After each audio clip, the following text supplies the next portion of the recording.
I made some notes in my journal coming from Lisbon, Portugal to New York City. And the title of my list of things here was called The 7 Fundamentals for Success. And I'd like to take just a few minutes and go through these 7 fundamentals with you. I think you'll find it very interesting. The first fundamental is a constant plan for setting, rearranging, evaluating, and strengthening the purpose of your goals. Setting goals is a very important part of our life's process. It's a basic fundamental. In fact, if you will work hard on setting goals, put together a plan for setting goals, reevaluate them, rearrange them, constantly talk about them, go over them again and again, I tell you what this process will do, in my personal opinion. It'll put you in what's known as the top 5%. And if you want to be successful, if you want your life to really change in major ways, this is one of the fundamentals.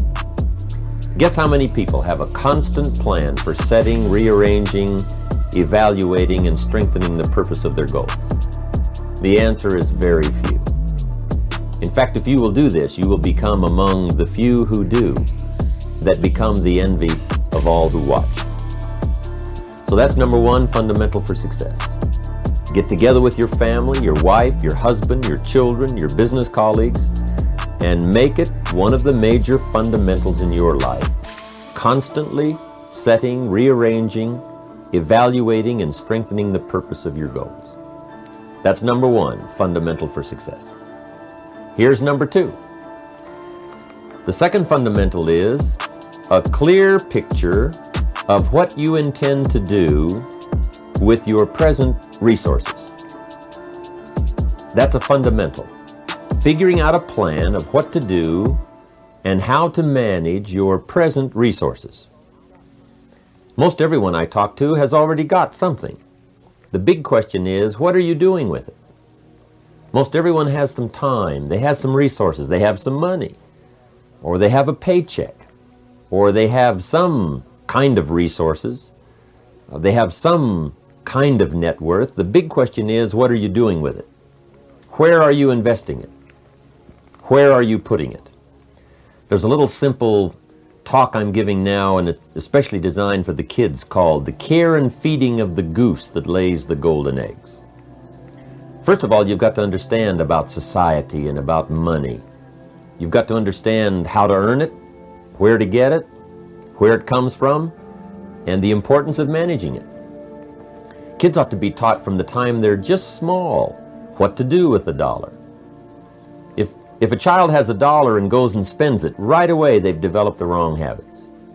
And sure enough, if they continue those poor management habits over the first $1, you can imagine they're probably going to do the same poor things with those same dollars when they get older. The plans we learn when we're small, sure enough, are most often the plans we follow the rest of our lives. What to do with your money and where to put it. We teach in The Care and Feeding of the Goose That Lays the Golden Eggs, you've got to be a happy taxpayer. You've got to make sure some of your money goes into financial institutions so that successful people can borrow it and start other businesses that employ more people. You've got to make sure that you give some of your money for charity. So for charity and for taxes and for savings and for the accumulation of capital, it's very important to have a management plan for your present resources so that at age 65 you don't wind up like most people do, broke. You wind up with substance, you wind up with plenty to share, you wind up with plenty to enjoy. So that's the second fundamental for success.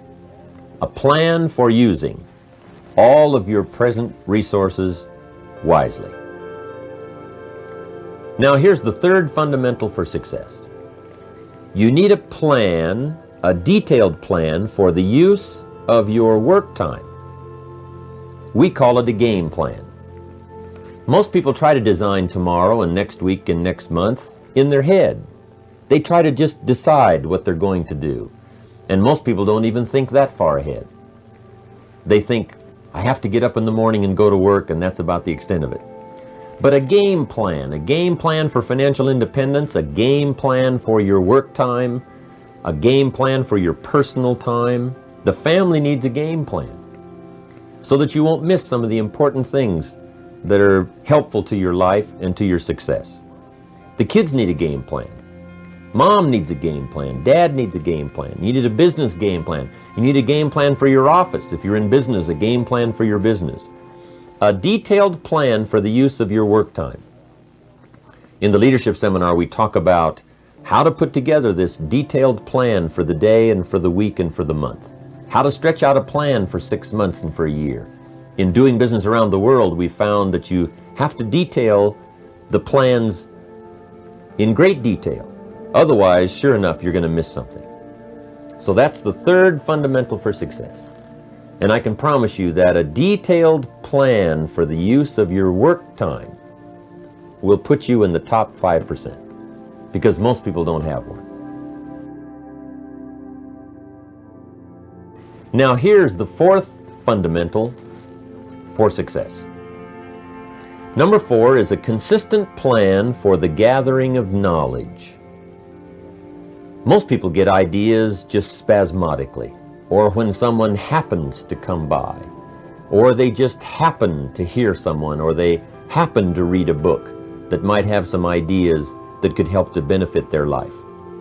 What I'm saying is we all need a consistent plan for the gathering of knowledge, a consistent plan for going to the library, a consistent plan for attending the lectures, attending the seminars. When you listen to a sermon, make sure you've got your journal to take notes. Wherever you go, gather knowledge, but gather it on purpose. Do it constantly, do it daily, and do it consistently. We need a consistent plan for reading books. Most people just read books haphazardly, spasmodically, or most people just don't read at all. Or they don't have a good plan for reading the right books. Sure enough, the man reads the comics instead of the classics. And he misses all the things that could really benefit his life because he doesn't have a plan. Here's a good thought to consider. Rarely does a good idea interrupt you. Good ideas must be pursued. You must go where they are. You must seek them out. And there's an important Bible phrase that says, if you seek, if you search, you will find. Sure enough, a consistent plan for gathering knowledge, reading the books, attending the lectures, putting together ideas and having a place to capture them like a journal where you can repeat them and go over them. That's a fundamental that if you'll follow it, will put you in the top 5%. Guess how many people have a consistent plan for the gathering of knowledge? Answer, very few. And what you want to be is one of the very few. Now here's the fifth fundamental for being successful. Number 5 is an association of people of common interest in progress, success, ideas, and philosophy. If you have a constant association of people who can better your life and better your lifestyle, you can't believe the progress that you can make. Mr. Shoaff shared with me when I first met him when I was 25 years old. He said, Jim, to do better, you've got to get around the right people. I have a good phrase for you. Never mistake the power of influence. The man says, well, I live here, but it doesn't really bother me. See, that's not true. He says, I'm around these people, but they really don't bother me. See, that's not true. Whoever you're around, whoever you're with, is exerting some kind of influence on your life. And what you must do, and this would be the good year to do it, the first year you've heard about it, is make plans to get around the right people. People who talk positive ideas. People who talk philosophy, the refinement of philosophy. See, just the latest joke won't help. You've got to get around people who read, people who are successful, and people who are growing and changing. Otherwise, your influence is going to be in the opposite direction. And I know most of us, wherever you work, you have to be around some negative influences. But what you must do is counterbalance that by an association of the right people getting around the right people who can help to change your life for the better. So that's one of the 7 fundamentals, associating with the right people on a constant, consistent basis. So work on that one. And it's one of the 7 fundamentals. If you will work on an association of the right people who can help you to grow financially, personally, spiritually, socially, sure enough, it'll put you in the top 5%. Guess how many people have an association of people of common interest in progress, success, ideas, and philosophy? Answer, very few. But be one of the few. That's number 5. Here's number 6. The 6th fundamental for success is a plan for the development of all your personal skills. One of the great things to learn in life is that you can learn a great deal. There's hardly anything you can't learn. If you wished, you could learn several languages. There's so many skills that you can develop that you want to make sure that you've got a timetable and a plan for developing all those skills. Don't settle for less than you can be. See, at the end of your life, you don't want to wake up and discover that you've only lived 1/10 of it. And the person you could have become, you let that slide. The skill you could have developed, you just didn't take the time. There's a great deal of discipline required in developing all of your personal skills, but I can tell you that it's well worth the discipline. Make sure you go to the classes. Make sure you do all that you possibly can to develop every skill you can, from the skill of leadership, the skill of diplomacy, the skill of language, the skill of business. Whatever you can learn, make sure you take the time to learn it. Now here's the 7th and last fundamental for success. And this is a very important one. Mr. Shove taught me this one when I first met him at age 25. He called it lifestyle. Learning how to live. The 7th fundamental is a constant plan for figuring ways to live uniquely and to enjoy your present substance. Lifestyle is the challenge of learning how to live well. See, if you earned well and didn't live well, see, that would be pitiful.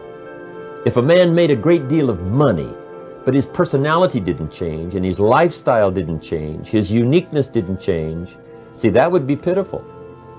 It's pitiful to find a man in a $500,000 home and sure enough, he's a $5,000 man. Learning the skills of lifestyle, what to do with your money so that you get joy from it. Shof taught me the simplest little things, like tip. He taught me what the word tip meant.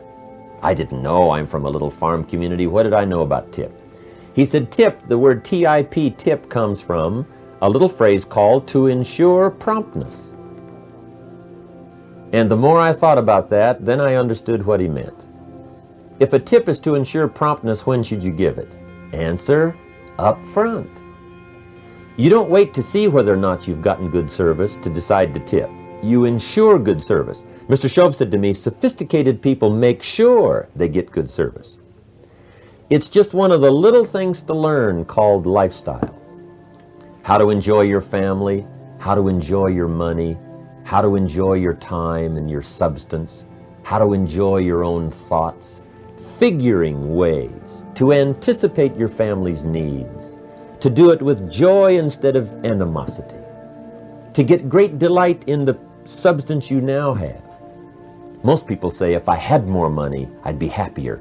But happiness is something you have to work on besides money, because the money won't make you happy. Those are the 7 fundamentals for success. Goals, a plan for goals, a clear picture of how to use your resources, a plan for your work time, a plan for gathering knowledge, association with the right people, a plan for developing your skills, and lifestyle.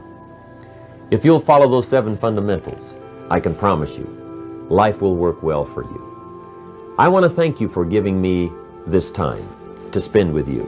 It's been just a few minutes, but I hope the few ideas I've had to share from my journal have been valuable to you.